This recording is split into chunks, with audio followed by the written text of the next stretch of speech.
World cancer day అనేది ఫిబ్రవరి 4th నాడు మనం జరుపుకుంటున్నాము. ఫిబ్రవరి 4th నాడు వరల్డ్ క్యాన్సర్ డే. సో మనము వరల్డ్ క్యాన్సర్ అవేర్నెస్ ప్రోగ్రామ్ను జగిత్యాలలో క్రియేట్ చేయాలని చెప్పి ఫిబ్రవరి 4th మంగళవారం రోజు వివేకానంద స్టేడియం నుంచి మన ఐఎంఏ వరకు 2.5 కిలోమీటర్స్ రన్ తీస్తున్నాం. అదేంటంటే only create awareness in general public about the cancer.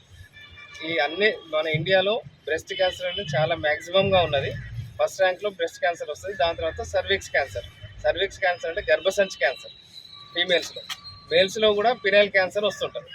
So ఇప్పుడు ఉన్న దాంట్లో క్యాన్సర్కు వ్యాక్సినేషన్ అనేది దేంట్లో కూడా లేదు. ఓన్లీ ఈ గర్భసంచి క్యాన్సర్కు మరి పినైల్ క్యాన్సర్కు సంబంధించి వ్యాక్సినేషన్ అనేది తయారైంది. అది హెచ్పివి వ్యాక్సిన్ అంటాం. సో ఇది ప్రజల్లో ఒక అవగాహన తేవడానికి, ఈ క్యాన్సర్ అరికట్టడానికి మేము వరల్డ్ క్యాన్సర్ డే రోజు ఒక చిన్న రన్ తీస్తున్నాము. సో దీనిలో అందరూ పార్టిసిపేట్ చేసి ఈ యొక్క అవేర్నెస్ ప్రోగ్రామ్ని మరియు వ్యాక్సినేషన్ని అందరూ యూటిలైజ్ చేసుకోవాలని మా కోరిక. ఏంటంటే ఈ క్యాన్సర్ గురించి ఎక్కడ కూడా అవగాహన లేదు, వ్యాక్సినేషన్ గురించి అవగాహన లేదు. సో మీరు కూడా అవగాహన చేసుకొని మీ ఇంట్లో వాళ్ళకి, మీ పిల్లలకి, మీ అమ్మాయిలకి ఈ వ్యాక్సినేషన్ ఇప్పియండి. దీని ద్వారా చాలామందికి లాభం చేకూరుతుంది. ఎలాంటి సైడ్ ఎఫెక్ట్స్ కూడా ఉండవు ఈ వ్యాక్సినేషన్ వల్ల. ఈ వ్యాక్సినేషన్ డోసేజ్ కూడా 0 to 6 అంటే 3 డోసులు ఇప్పించాలి. పెళ్లి కాని అమ్మాయిలకు, పెళ్లి కాని అబ్బాయిలకు, వీళ్ళకు ఈ వ్యాక్సినేషన్ అనేది ఇప్పించుకుంటే భవిష్యత్తులో మాత్రం ఎలాంటి ప్రాబ్లం ఉండకుండా ఉంటుంది. సో దీని గురించి మీ అందరికీ ఒక అవగాహన రావాలని చెప్పి మేము ఈ రన్ను తీయడం జరిగింది. సో ఫిబ్రవరి 4th నాడు మార్నింగ్ 7 o'clockకి వివేకానంద స్టేడియంలో స్టార్ట్ అవుతుంది. ఐఎంఏ భవన్ అంటే రిజిస్ట్రేషన్ ఆఫీస్ దగ్గర ఉన్నది. ఐఎంఏ భవన్ వరకు వస్తుంది. అక్కడ అందరికీ బ్రేక్ఫాస్ట్ అరేంజ్ చేయడం జరిగింది. దాని తర్వాత అందరూ ఎవరి వరకు వెళ్ళిపోవచ్చు. సో దీనికి మాత్రం మొదలే మీరు అందులో ఒక నంబర్ ఇచ్చినాం మేము.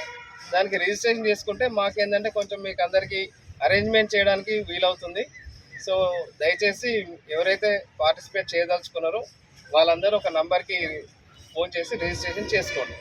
దాని తర్వాత ఈ రిజిస్ట్రేషన్ చేసుకున్న వారికి ఎవరికైనా వాళ్ళకి కావాల్సిన వాళ్ళకి మేము కాస్ట్ ఎఫెక్ట్తోని వ్యాక్సినేషన్ ఇప్పించడానికి ప్రయత్నం చేస్తున్నాం. హెపటైటిస్ బి వైరస్ తోటి లివర్ క్యాన్సర్ వస్తుంది. సో 15 years బ్యాక్ చూస్తే మనం హెపటైటిస్ బి వ్యాక్సిన్ తీసుకోవాలి అంటే ఎక్కడో ఒక మెడికల్ సెంటర్ కానీ వ్యాక్సినేషన్ సెంటర్ కానీ వెళ్ళి వ్యాక్సిన్ తీసుకునే పరిస్థితి. ఆ సమయంలో కూడా ఐఎంఏ కావచ్చు, వివిధ నాన్ గవర్నమెంట్ ఆర్గనైజేషన్స్ ప్రజల్లోకి ఒక ఉద్యమం లాగా హెపటైటిస్ బి వ్యాక్సిన్ అనేది అవసరం ఉందా అని తీసుకెళ్లేసరికి ప్రజల్లో నుండే ఒక స్పందన వచ్చింది. వెంటనే కేంద్ర ప్రభుత్వం కావచ్చు, రాష్ట్ర ప్రభుత్వాలు కావచ్చు దాన్ని ఇమ్యునైజేషన్ షెడ్యూల్లోకి తీసుకొచ్చేసింది. కాబట్టి యూనివర్సల్ ఇమ్యునైజేషన్ పుట్టిన ప్రతి వ్యక్తికి కూడా హెపటైటిస్ బి వ్యాక్సిన్ అనేది ఇవ్వాలి అని చెప్పేసి వచ్చేసింది. సేమ్ ఇదే ఇప్పుడు ఈ హ్యూమన్ ప్యాపిలోమా వైరస్ ఏదైతే హేమంత్ సార్ చెప్పారో సర్వైకల్ క్యాన్సర్ని కాజ్ చేస్తుంది అని, దానికి కూడా ఇప్పుడు ఏంటంటే ఓన్లీ ఎలైట్ ఫ్యామిలీస్, ఏదైనా డాక్టర్ ఫ్యామిలీస్ కావచ్చు, కొంత అవేర్నెస్ ఉన్న వాళ్ళు కావచ్చు, వాళ్ళ పిల్లలకే ఇస్తారు. ఉదాహరణకు ఇప్పుడు హేమంత్ సార్ ఉన్నారు, వాళ్ళ ఇద్దరు అబ్బాయిలకు కూడా ఆయన 15 years అప్పుడు ఇచ్చేసారు.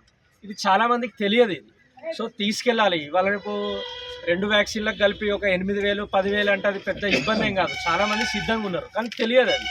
కాబట్టి అది తెలియడం కోసం అని చెప్పేసి ఈ కార్యక్రమాన్ని నిర్వహిస్తున్నాము. తర్వాత అవేర్నెస్ వస్తే ఇప్పుడు వరల్డ్ క్యాన్సర్ డే రోజు ఐఎంఏ నేషనల్ ఆఫీస్ బేరర్స్ అందరూ నేషనల్ హెల్త్ సెక్రటరీని కలుస్తున్నారు. అదేవిధంగా స్టేట్ బాడీ వివిధ రాష్ట్రాల్లో ఉన్నటువంటి ఐఎంఏ ఆఫీస్ బేరర్స్ కూడా రాష్ట్ర ఆరోగ్య శాఖ మంత్రిని వీళ్ళందరినీ కూడా కలిసి మెమోరాండం ఇస్తున్నారు. సో ఎప్పుడైతే వాళ్ళకు కూడా అంటే గ్రాస్ రూట్ లెవెల్లో ఇంత పని జరుగుతుంది అని తెలిసి ప్రజల్లో నుండి కూడా స్పందన ఉంది, మనం ఇవ్వాలి అని తెలిసి మేబీ ఒక 2-3 yearsలో దాన్ని కూడా ఇమ్యునైజేషన్ షెడ్యూల్లోకి తీసుకొస్తే ఇక మన దేశవ్యాప్తంగా ఉన్నటువంటి బాలబాలికలందరికీ, అంటే ఎవరైతే యుక్త వయసు వచ్చి ఇంకా వివాహం కాలేదో వాళ్ళందరికీ కూడా ఈ వ్యాక్సిన్ ఇచ్చేటువంటి అవకాశం ఉంటుంది. కాబట్టి మీరు అందరూ అధిక సంఖ్యలో మీరు మీ కుటుంబ సభ్యులతో పాటు పాల్గొంటే మనము అవేర్నెస్ తీసుకొచ్చిన వాళ్ళం అవుతాము.